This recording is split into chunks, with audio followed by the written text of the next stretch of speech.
A single candle flickered on the grand oak desk, its feeble light dancing over the blood-stained letter, the final words of a man who had uncovered too much. Outside the storm raged, but inside a far deadlier storm was brewing. Someone in this house knew the truth. Someone had killed to keep it buried, and before the night was over, someone else would die. The morning in St. Mary Mead unfolded under a deceptive veil of tranquility, the golden light of dawn spilling over rooftops and hedgerows as the distant toll of church bells wove through the crisp air like a whispered warning. Miss Jane Marlowe, a woman whose sharp eyes had seen the ebb and flow of the village's quiet rhythm for decades, sat in the solitude of her well-kept garden, hands expertly working through the weeds while her mind remained ever alert, sifting through the unseen patterns of life around her.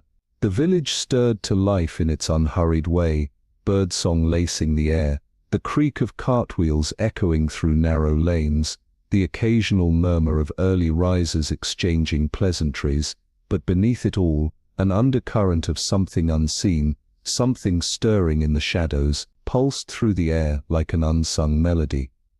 It was not the typical day in St. Mary Mead, and Miss Marlowe sensed it long before the arrival of Dolly Bantry, whose swift, purposeful footsteps approached from beyond the garden gate.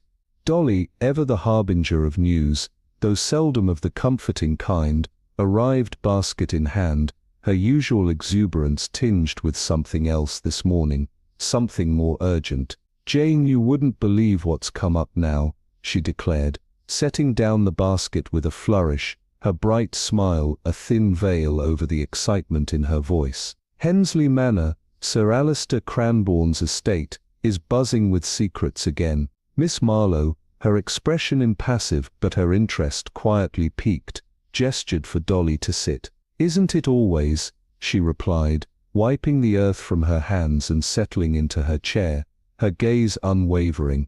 "Oh, but this time it's different," Dolly insisted, leaning in as if the very air held ears. "There's talk of a gathering, a secret society meeting, no less. The Veritas Society, they call themselves, important men, men of influence, but not a whisper of it in the papers. They've been arriving at the manor, under cover of darkness, slipping through the gates like ghosts." Miss Marlowe's fingers traced the rim of her teacup, her mind already assembling the pieces. A secret society in a place as quaint as St. Mary Mead. Unlikely, yet not impossible. And what do they seek to hide, I wonder, she mused, voice laced with a